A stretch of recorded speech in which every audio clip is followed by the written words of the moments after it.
The noble hunter, the precision killer, suffocating its victim swiftly and cleanly every time.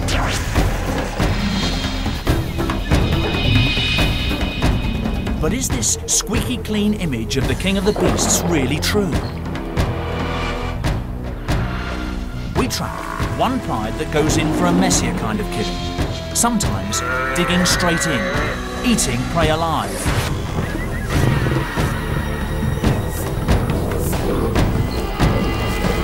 As we follow the fortunes of a new litter of cubs, we ask, where do these habits come from? And are they here to stay?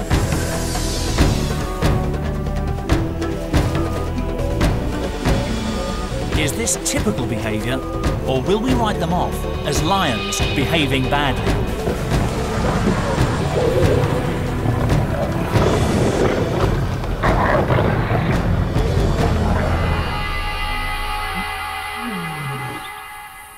It's a classic African scene. The lions look unruffled. The Cape buffalo, opponents built like tanks, size up for a dirty fight. Lions have developed what looks like the perfect kill.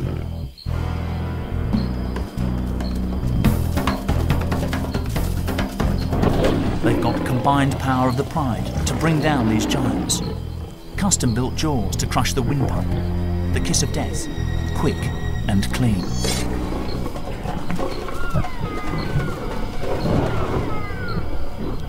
Textbook stuff. But in Makalola, Zimbabwe, one lion family seems to play by different rules. When these lions kill, they cut corners.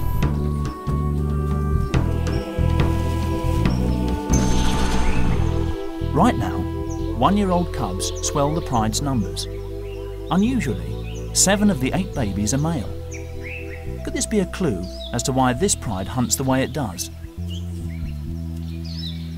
In the pride, it's the dominant male who pulls the strings. But for all the lions living here, the buffalo are the key to survival. Smaller prey just isn't going to provide enough food for a lion pride of this size.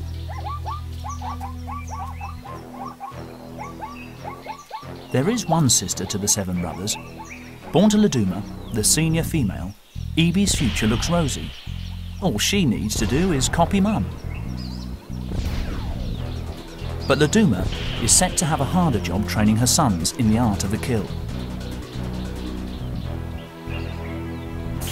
2 sons already look set to shine. Malu has brawn, while Kimber has brains. Together, they could really stir things up.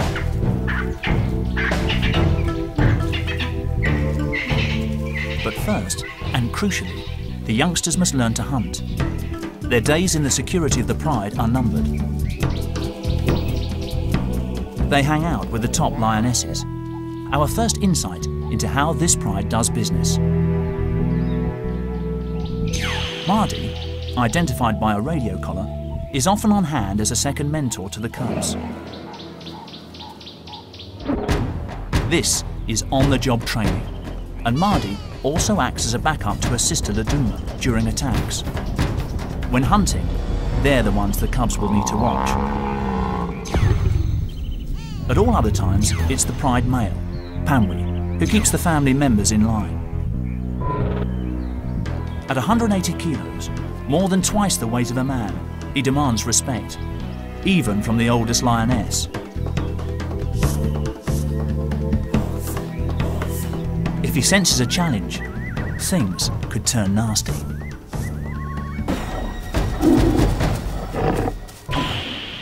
Pamwi's been in charge for nearly 3 years in this part of Zimbabwe's Wangi National Park. His territory, thick scrubland in the Makalola Depression, supports especially large herds of buffalo. The cubs will have to learn how to take on animals weighing 4 times as much as a lion, with tempers to match. As the cubs mature, they get a chance to take part in a proper hunt. Buffalo come to battle equipped with some of the heaviest and deadliest horns in the animal kingdom.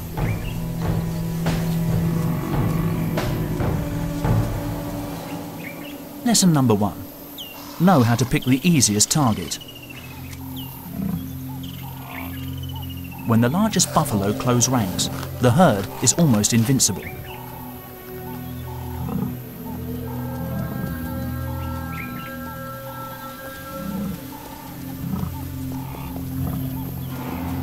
Laduma takes the lead.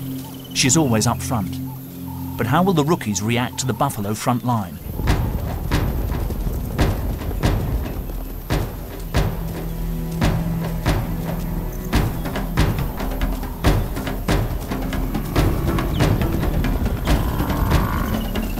Confident and strong, Laduma storms in.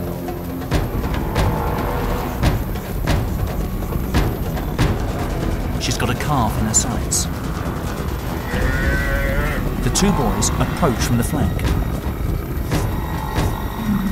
The buffalo fight back. Laduma lets go and the cubs scatter, but she won't give up that easily and sneaks in for another go. But the herd now has the upper hand.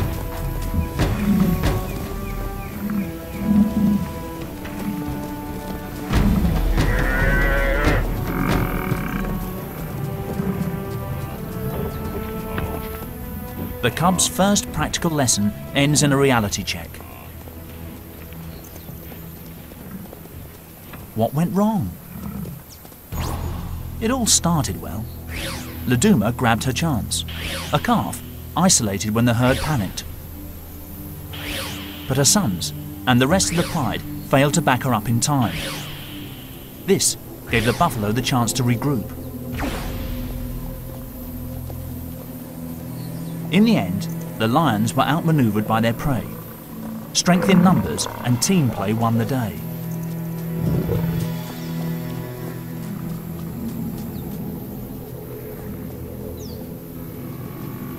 Buffalo 1, lions 0. These cubs have got a lot to learn.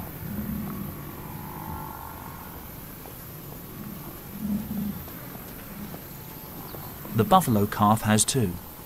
She had a narrow escape, but at least she inherited excellent defensive skills. She's going to need them. 3 months earlier, she spent a few hours as a helpless newborn.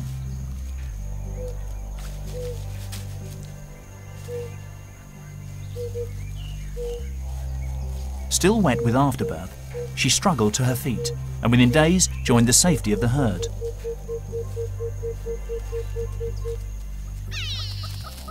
She'll have to use all her natural-born resilience to survive the lions of Makalolo.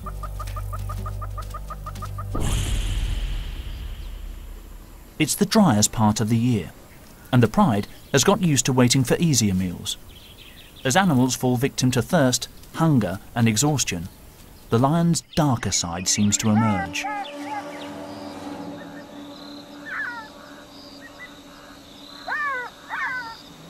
An injured elephant calf hauls itself through the undergrowth. Noisy enough to attract attention. The wrong kind of attention. It looks like the end of the road for this baby. Earlier, a pushy buffalo herd unsettled an elephant family at a waterhole. In the stampede, the calf panicked, fell and was trampled.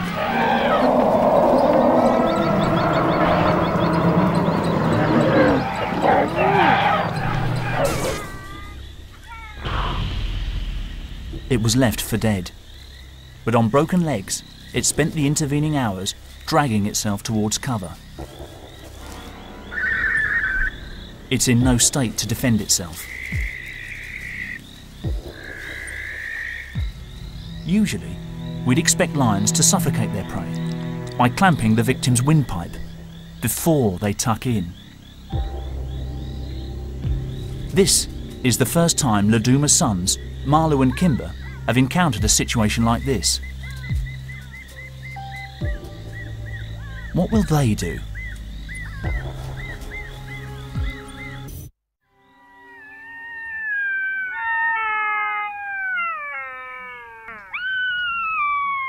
Dawn reveals the events of the night before. the lions started eating hours ago, but they haven't yet killed the baby elephant.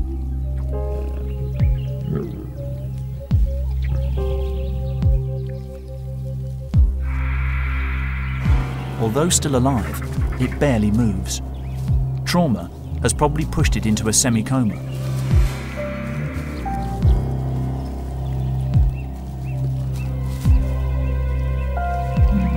To human eyes, this might look brutal, but we can't judge lions by our rules.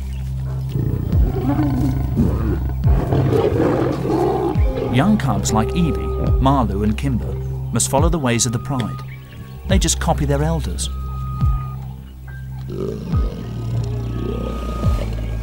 So, what has caused the older Makalola lionesses to dispense with the swift kill?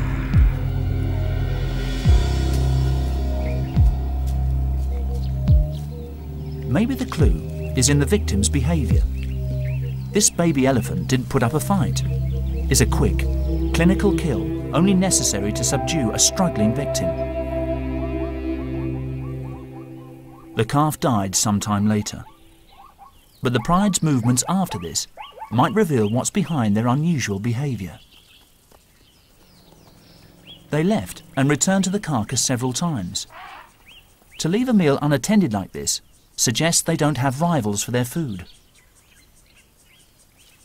In the heart of the territory defended by Pamwi, Laduma's family lives unchallenged. This isn't unique among wild lions, but it's a rare luxury.